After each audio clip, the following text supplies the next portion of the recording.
My Aunt Chloe says that only fools run away from what they fear. Fear always finds you no matter what, she says. And it growls louder and grows bigger the longer you run away from it. That's one reason I decided to run to Stoneberry Elementary on the morning of the duel, instead of hitching a ride in the pickled jalapeno. I thought running at my fears might make me feel brave, and it did, a little bit.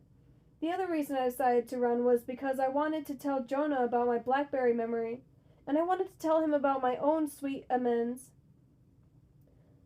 Here's what I didn't take into consideration. Stoneberry School is further away from Cleo's apartment than I realized. Also, running a long distance was making me sweat. I slowed to a jog when I saw Jonah waiting for me on the sidewalk in front of the school. His hair was its usual every which way mess, but his button-down blue shirt didn't have a wrinkle to be seen. He was tugging at his red necktie as I came up beside him.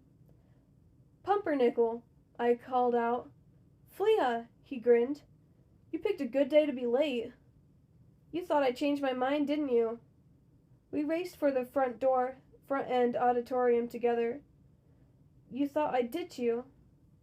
"I knew you'd come," Jonah said. "No point in backing out now."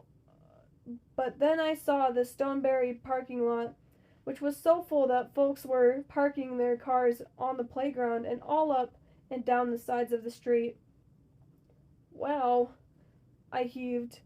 I wiped the sweat off of my lip. I wiped my sweaty bangs away from my forehead. "Do I stink like sweat?" I asked Jonah. "You smell normal," he laughed.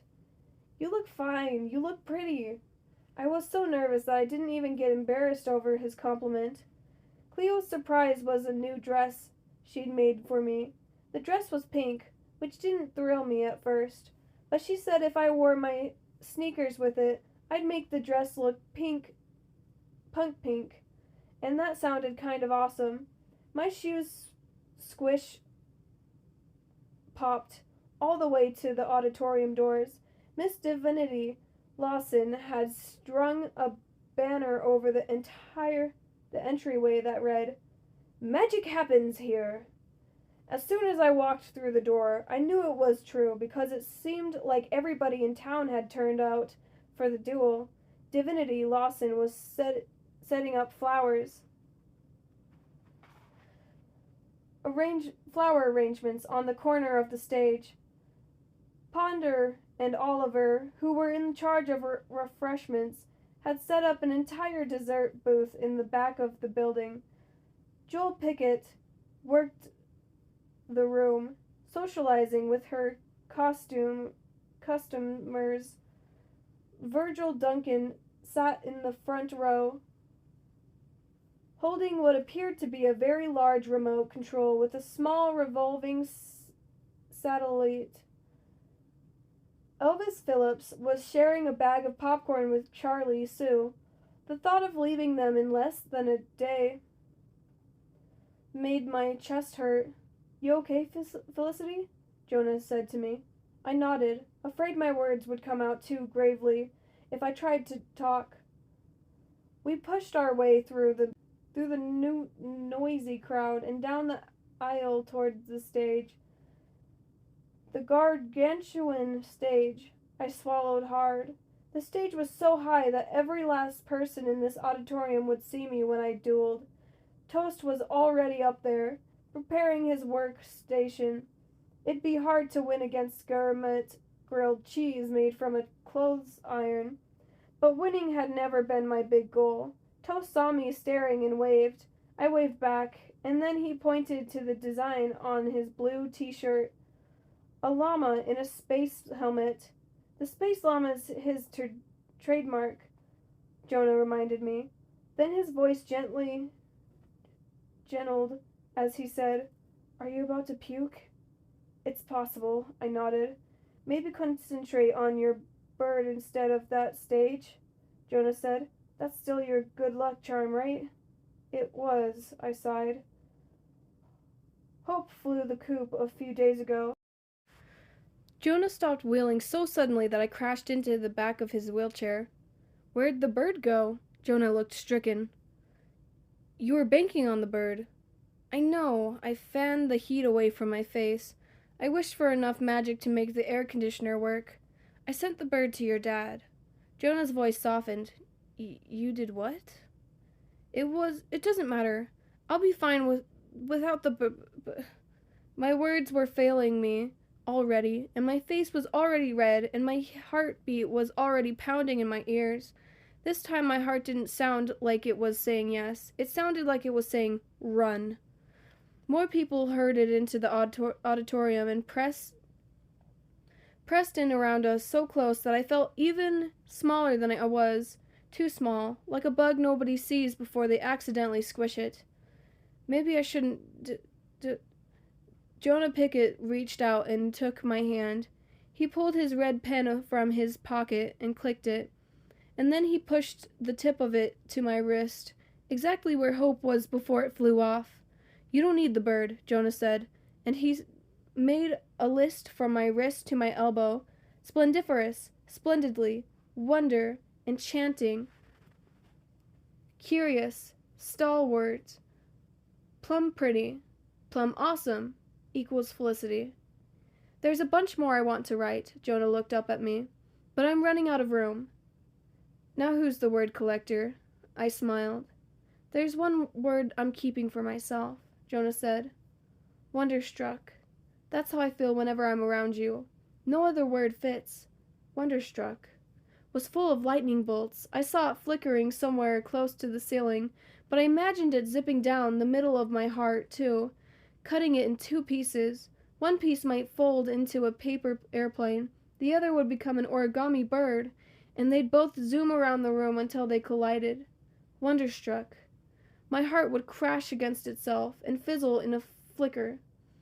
I think you're wonder-striking, too, I said to Jonah. I think you see people way better than they are. I see people exactly as they are. How would I ever say goodbye to the best friend I've ever had? How could I leave when our adventures were just getting started? Everything I loved was slipping away from me. I had to duel in approximately 5 seconds. I had to leave town in less than 24 hours, all because of that stupid curse. I tried to solve the riddle, Jonah said sadly, as if he could read my mind. After we looked for Florentine, I went home and tried to figure it out. I still don't know what it means. So now you believe in the curse? I asked. Maybe a little bit, he admitted, but I believe in you more. You'll do great today. Part of me wanted to crawl off like a spider word and hide under the chairs, far away from all that crazy. Part of me wanted to throw my arms around Jonah's neck and hug him tight. What I did instead was lean down and kiss Jonah's cheek, fast as a flutter. The kiss popped against his cheek, a bottle rocket kiss. Then I ran for the front row and sat down and stared straight ahead. I was too embarrassed to look at the reaction on his face. Impulsive, I was too much of that. Ridiculous, I was plenty of that too. Opportunist, I smiled. The bottle rocket kiss had as much magic in it as anything I'd ever seen. I might have kept on thinking about it if I hadn't heard somebody holler, "Find us some seats together, Day.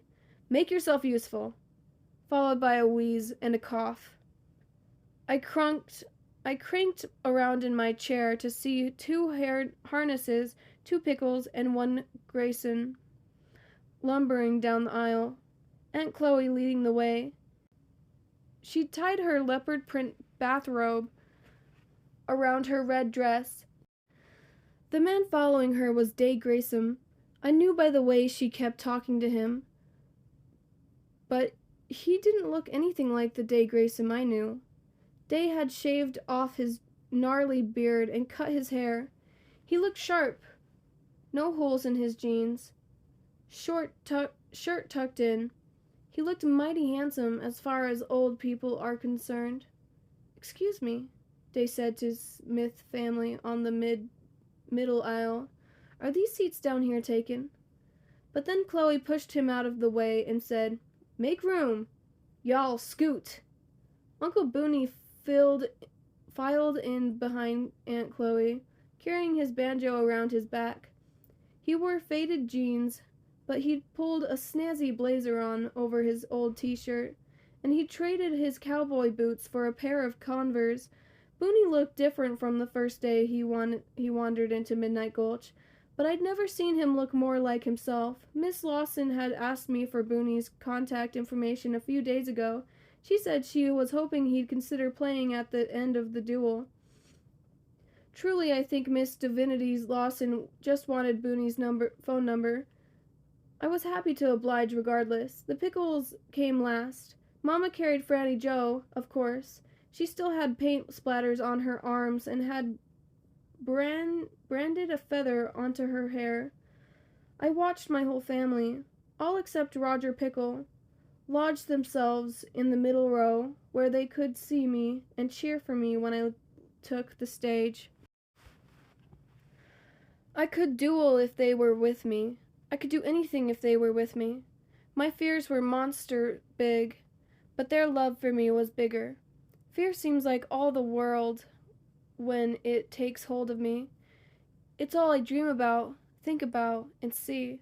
But it was love taking hold of me right now, right then. And love is the whole universe, so wide I can't even see the edge of it. Love is wild and wonderful. Love is blue skies and stardust. I reached for my blue book so I could collect those sentences. And then I realized I didn't bring my blue book, which meant that I didn't bring my poems.